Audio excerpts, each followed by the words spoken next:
This is the Ultrarunning History Podcast. I'm your host, Davey Crockett. Thanks. This is episode 57, the fourth part of the 100-miler history. In this episode, I will tell the story of the 1906 Tarahumara Mountain Trail 100-miler and share the history of the amazing ultrarunners in Chicago before World War I who raced 100 miles. For some reason, today's ultrarunners think that ultrarunning and 100-milers were invented during their lifetime. This is part 4 of a rich 100-miler history prior to World War I, an era when more than 400 ultrarunners finished 100 miles in less than 24 hours in races or in solo attempts. During the late 1800s, for only about 7 years, 100-milers and pedestrian six-day races were held indoors, when they were a unique spectator and gambling sport until about 1882. 100-mile races and even solo attempts disappeared nearly entirely for the next 15 years. From 1898 to 1903, multi-day running races made a brief comeback, mostly in Pennsylvania, and many new ultrarunners achieved 100 miles in less than 24 hours during various fixed-time races and wagers. As local laws in America were more widely passed, outlawing multi-day running races, indoor 100-milers ceased, and the 100-miler faced the threat of extinction again. In the former heart of the 19th century ultrarunning, New York City, it was written, "These protracted tests of physical endurance serve no good purpose. They prove nothing beyond the fact that some men can force themselves to harmful exertion even when every fiber of their physical being is in active revolt." But a flicker of life still remained in America. Starting in 1905, the 100-miler reemerged in the outdoors on dirt roads in Illinois thanks to some legendary marathon runners from Chicago who sought to reach the 100-mile distance.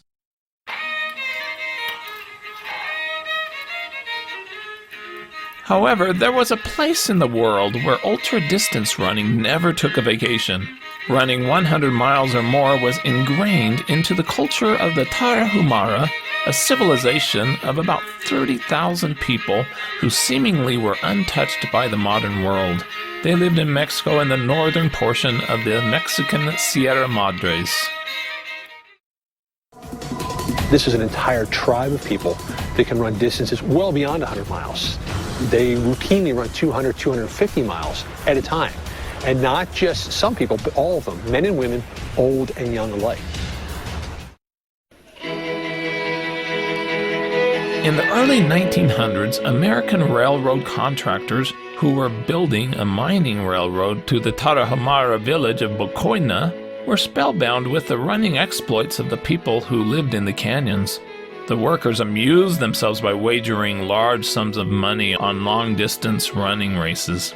A historic 1906 race was held from Bocoina to Minaka and back, about 110 miles on exceedingly rough trails over the mountains.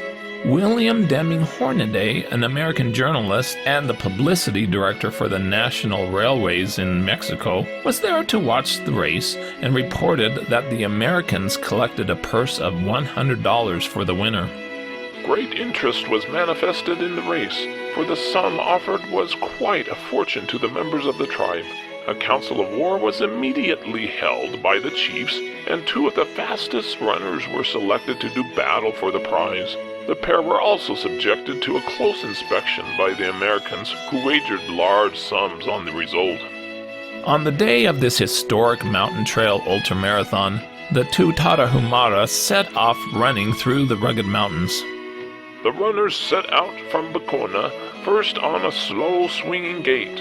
As they went along, they warmed to their work and the pace was quickened. The winner covered the 100-plus mile course in 16 hours, looking fresh at the finish. Consider that this 1906 Mountain Trail 100-mile race predated Western States 100 by more than 70 years.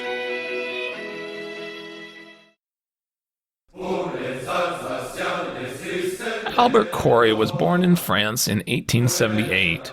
He served in the French army, where he became interested in athletics, especially in cross-country running. He competed in many races in his native France and gained a celebrated reputation. He also ran ultra distances. During an 82-hour race, he reached an astonishing 382 miles. He was also credited as holding the record for 40 miles. Corey immigrated to America in 1902, went to work in the stockyards, and read that athletes were training at Marshall Field for the 1904 Olympic Games to be held in St. Louis, Missouri. He showed up one day in his running clothes, and after a quick running audition, was invited to become a member of the Chicago Athletic Association. Even though Corey was not an American citizen, he competed in the 1904 Olympics in St. Louis, Missouri, representing the United States. He ran the Olympic Marathon, which was on a tough, dusty, hot course, 24.85 miles long, and placed second with 3 hours and 34 minutes. Thomas Hicks won.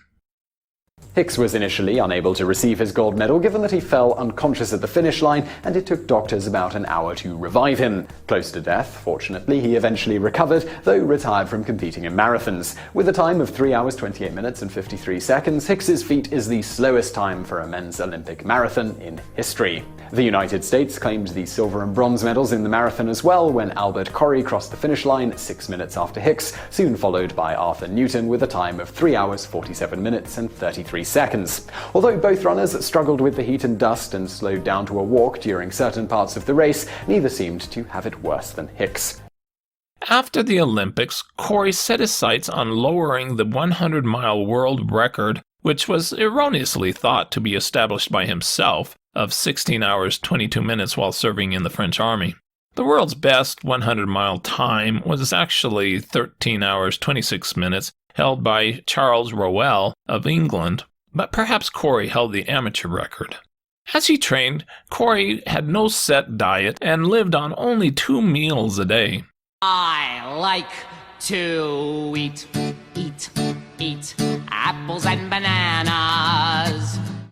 He said, I eat whatever I like, and it agrees with me. I like meat, especially when it is cooked rare, and I like eggs. I eat 4 or 5 eggs every day. I never take soup and seldom eat vegetables. I live mostly on meat and wine. I get up every morning at 4 o'clock and run over to the Chicago stockyards where I work. It was reported, A hard day's workout, which means a run of from 8 to 15 miles, never phases him in the least, and he seldom loses more than a half-pound in weight. He is said to be one of the best proportioned and most ideally built athletes that ever ran on Marshall Field.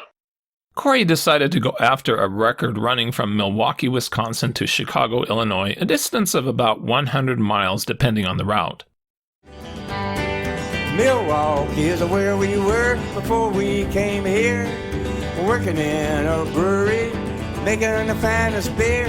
Henry Schmale, a 6-day pedestrian, accomplished the 100 miles in 19 hours 54 minutes in 1898 and was recognized as the record holder. Corey made his attempt on December 8, 1905, crewed by an automobile. The dirt roads turned out to be in terrible condition, and he quickly knew that it would be very hard to break the record. At places the roads were ankle-deep in mud, and Corey's shoes were coated with the sticky substance, making it really an effort for him to lift his feet. The automobile ran out of gas, and he attempted to go ahead alone. As a result, he lost his way and wandered about on the wrong route for 3 hours. At Waukegan, Illinois, about mile 50, he was greeted by a large crowd who came out to watch him run through the town.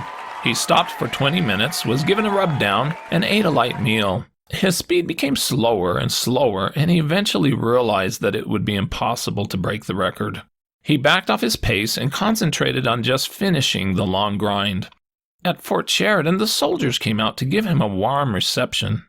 He finished in front of the Chicago Athletic Club with a large crowd waiting for his arrival.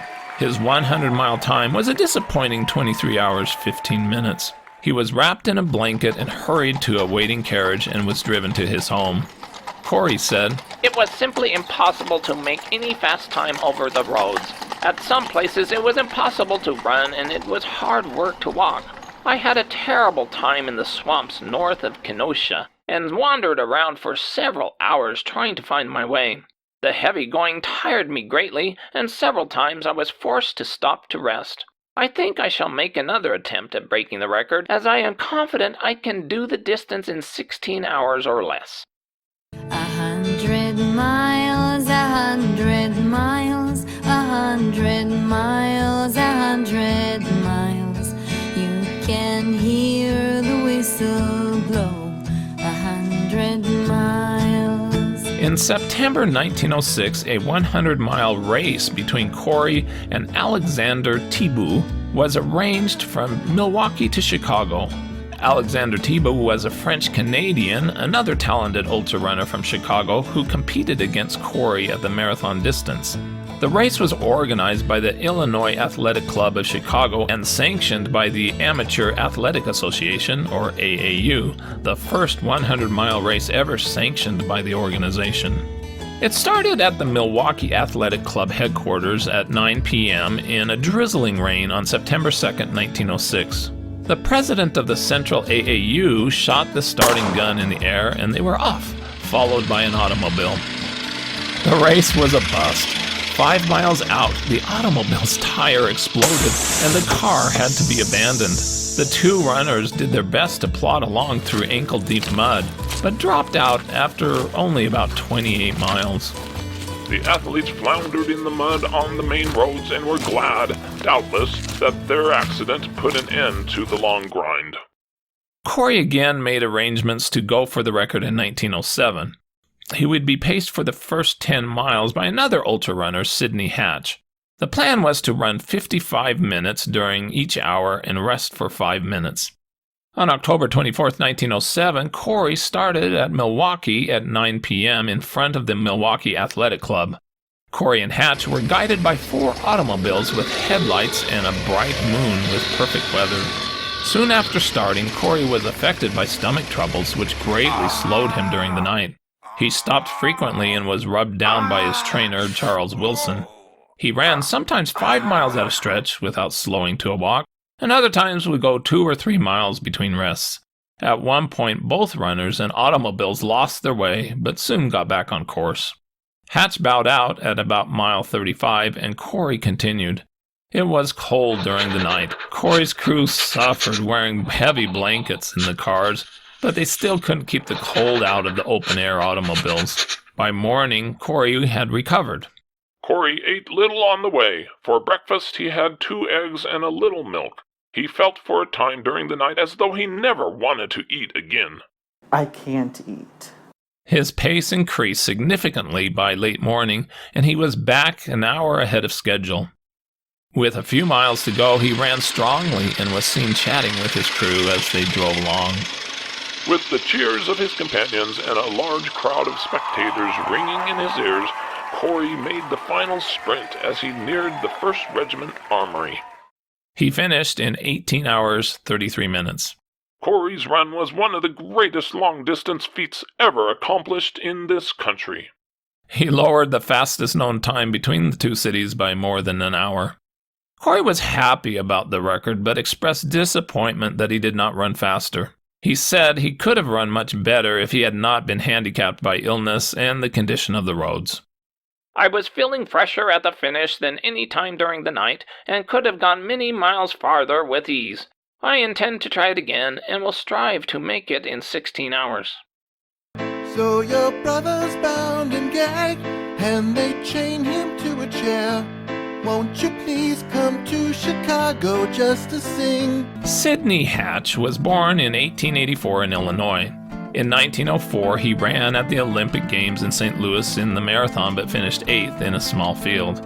Hatch developed his endurance as a newspaperman, delivering papers on the run. In 1907, Hatch broke into the news when he won a marathon on dirt roads in St. Louis, Missouri with a time of 2:46. Hatch, Corey, and Tipu, all from Chicago, dominated the marathons run during that era. A 100-mile race was organized in October 1909 at Riverview Park in Chicago, Illinois, on a circular track. 7 runners were entered, including Hatch, who represented the Illinois Athletic Club. He had his eye on Corey's so-called 100-mile world best of 16 hours 22 minutes. Some elite runners were in the field, including Charles Lobert of Philadelphia, who was the favorite. The race was held on July 24, 1909, and started early in the morning at 1:32 a.m. Hatch held back, and others took the lead in the early stages. Hatch showed wonderful judgment. He took the first quarter of his run in easy fashion and never even tried for the lead. But by 31 miles, Hatch was in control and in first place. Along the way, Hatch set a world's amateur best 50-mile mark of 6 hours 45 minutes. By mile 67, Hatch had a commanding 8-mile lead and pushed that to a 10-mile lead at mile 84. 2 runners had dropped out, one with a sprained ankle and another with stomach issues. Hatch seemed to be running more within himself than any of the others. Hatch won in 16 hours 7 minutes, running the final mile in a blistering 5:19. When he finished, Lobert was 9 miles behind. While Hatch's 100-mile time was not a world's record, it was a world amateur best. Hatch went on to dominate and win many marathons over the next few years. In October 1916, Hatch announced that he would be going after another one of Corey's records, Milwaukee to Chicago. Corey's recognized record between the cities was 18 hours 33 minutes. Competitors were solicited to make the event into a race, but no others entered. Preparing for the run, he took a 24-hour snooze and a breakfast of soft-boiled eggs and tea. Eggman, anybody home? After a 10-mile walk, he went back to bed and slept until 6 p.m. A cup of tea and several slices of toast were all he ate just before the start. He is in excellent training from running 15 to 20 miles daily. Hatch, age 33, started at 8 p.m. from Milwaukee City Hall with a pacer and covered 7.2 miles during the first hour. To light his path during the night run, a searchlight mounted on an automobile was used. Officials of the AAU rode along to certify the run. His run was reported nationwide in the newspapers. Hatch wore long gray trousers, a jersey, and mittens. 4 automobiles convoyed the runner, and for the first miles out, a score of schoolboy athletes ran along with him. 2,000 persons gathered to see Hatch and his partner off. At Kenosha, mile 35, he stopped to change his shoes and have his feet rubbed. In 10 minutes, he resumed his journey, making another stop at mile 50 at Waukegan, and changed his shoes again. With a strong cutting wind in his face, Hatch bent to his task and ran 25 miles more before he pulled up at Highland Park to drink hot lemonade and have his legs rubbed.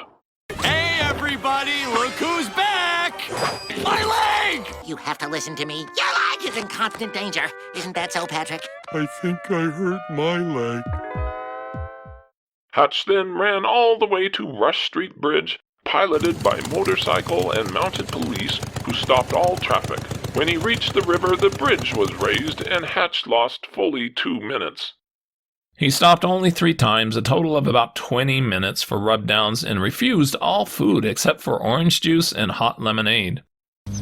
I'll take a lemonade. That'll be $2.37. Your sign says $1. Yeah, but that doesn't include fees and added taxes. Fees and added taxes.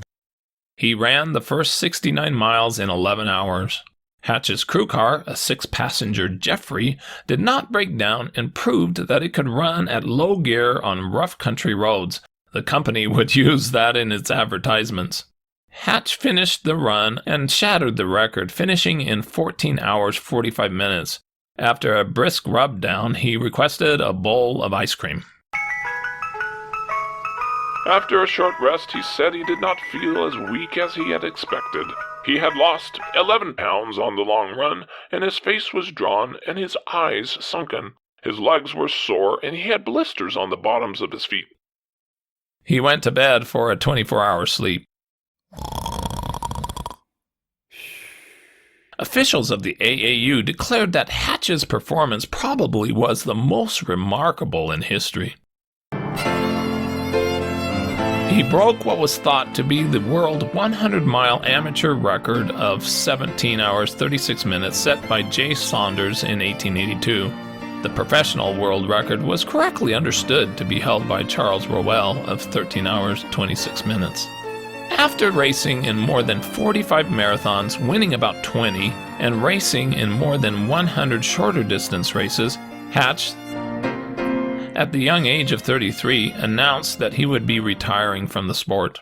The 100-mile record had been his ultimate quest, and he had achieved it.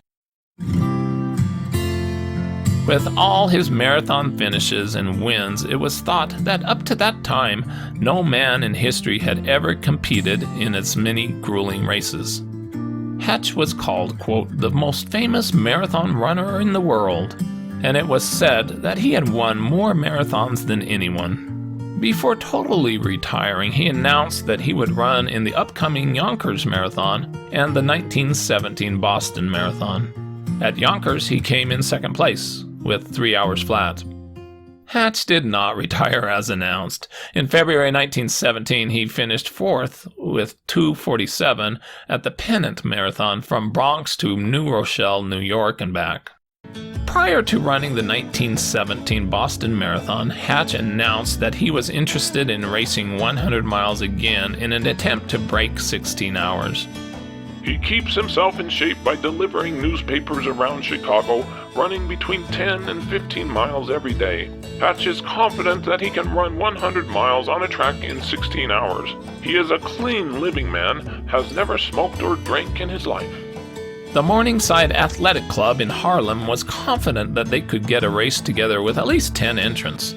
Hatch placed second at the Boston Marathon with a time of 2:30 and was referred to as the runner of 100 marathons.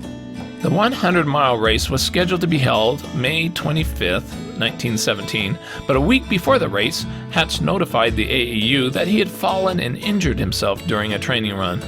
Actually, he had broken a rib during a friendly boxing match and couldn't run for several weeks. It was decided to postpone the race until June 16th. The rescheduled race was promoted as a benefit for the Red Cross and was to be held in New York City. Sadly, the race was never held for some reason. In April 1917, the United States broke away from neutrality and joined in World War I by declaring war on Germany. On that fateful day in 1917, some shouting for war, some crying for peace. Inside the White House, President Woodrow Wilson conferred with advisors, then signed the proclamation of war against Germany. In June 1917, American combat forces were being shipped off to France. On June 5th, 1917, 10 million men got in line, as every American between the ages of 21 and 30 registered for the first U.S. draft since the Civil War. The focus of the war likely canceled the race. In October 1917, it was announced that Hatch had enlisted in the infantry and was anxious to get over to Europe to fight the war. He turned over his newspaper circulation business to a friend. Hatch should soon star in track for many years to come, and the company that lands his services will no doubt be proud. 100-mile runners are scarce, and men like Hatch will play a big part in this great war. He immediately participated in military relay races held in the States. As World War I raged, 100-milers and ultrarunning was sidelined for a number of years. Even the 1918 Boston Marathon was canceled, and a military relay race was held instead. What happened to the great ultrarunners from Chicago? Sidney Hatch ran in races during 1918 for the Army, promoting war effort Liberty Loans. Later that year, he went to France. He was first attached to regimental headquarters as a runner, but he asked to be transferred to the front lines on a cannon gun crew. He hauled guns and was the battalion runner, taking messages to and from headquarters. The job of a trench runner was arguably one of the most dangerous of the war, as it involved leaving the relative safety of the trenches and traveling across no man's land, often in full visibility of enemy snipers and with little to no cover. During an October 1918 battle near Burwell, France, as Hatch was taking a message, shells began to fall. He dodged into a hole and was buried by a blast. After being helped out, with his leg wounded by shrapnel, he continued to take the message to headquarters. It was 1,000 yards down the death path, and the ground was popping with shells. It was a real death patch, but Hatch swung down it with the same ease he might start a championship marathon race. He made it and ran back with the message response. Hatch was decorated for extraordinary heroism and was awarded the Purple Heart and Distinguished Service Cross. He returned home to Illinois as a hero in May 1919. After the war, he ran in 2 more Boston marathons before retiring from competitive running. He became a postman in his hometown of River Forest, Illinois. He married, had 3 children, and retired from the Postal Service at the age of 70. Sidney Herbert Hatch died on October 17, 1966, exactly 50 years to the day after he made his famous 100-mile run on October 17, 1916. Wow. He was 83 years old. There was no mention of his running accomplishments in his obituary. Alexander Tipu was a machinist by trade and broke the world's amateur indoor marathon record in 1909 with a time of 2:52. But soon he turned professional in May 1909 in order to enter a $10,000 international marathon race that started at White Sox Park. Tipu finished the race in last place among 8 starters. His running career faded significantly. In 1911, he participated in a 6-day relay race, 5 hours per day, put on by Daniel O'Leary at Tomlinson Hall in Indianapolis, Indiana. At the age of 42, in 1927, he placed second in a marathon with a time of 3:10. Besides having scores of victories to credit as a runner, he has attracted considerable attention as a wrestler, skater, boxer, and walker. He is the possessor of a large collection of trophies, including solid gold medals, some of them diamond-studded. He died in 1936. Albert Corey. In 1908, France sought to have Albert Corey represent his homeland in the Olympic Games. He passed on that, wanting to run again for America, but it was too late to add him. Corey was indignant at being left off the team and charges the failure to name him as spite work. He has practically given up hope of taking part in the marathon at London and is now only sorry that he didn't take up the offer of French authorities. Corey didn't run in the Olympics that year. Corey was called Champagne Charlie by his competitors because of his free use of the wine during races as a stimulant. He used it openly during his Chicago Marathon win in 1908. In January 1909, Corey ran a match marathon in Chicago against Italian great Dorando Petri, who had finished the 1908 London Olympic Marathon in first place, but later was disqualified because of the help that he received when he kept collapsing with a few yards to go. The distressed Italian staggered into the stadium in first place, but collapsed so many times that officials, concerned for his well-being, rushed to his rescue and helped him to the line.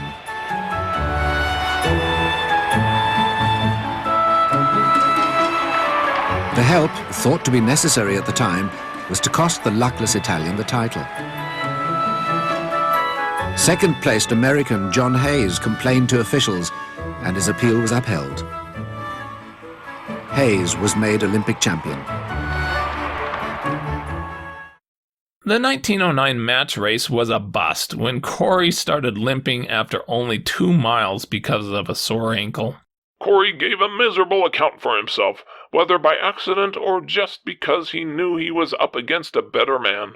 Petrie won alone in 2 hours 55 minutes. Doctors could find nothing wrong with Corey's ankle. He was branded a coward by the press, and his running career was over. He died at the age of 48 in 1926. As World War I concluded, attention would eventually return to the 100-miler. 100 miles, 100 miles. Listen now, oh, you can hear the whistle blow. 100 miles. Stay tuned for the continuing 100-miler history. With that, this is Davy Crockett, and this is the Ultrarunning History Podcast. I hope you run fast and far, enjoy life, get outdoors, and most of all, stay safe and don't take unnecessary chances.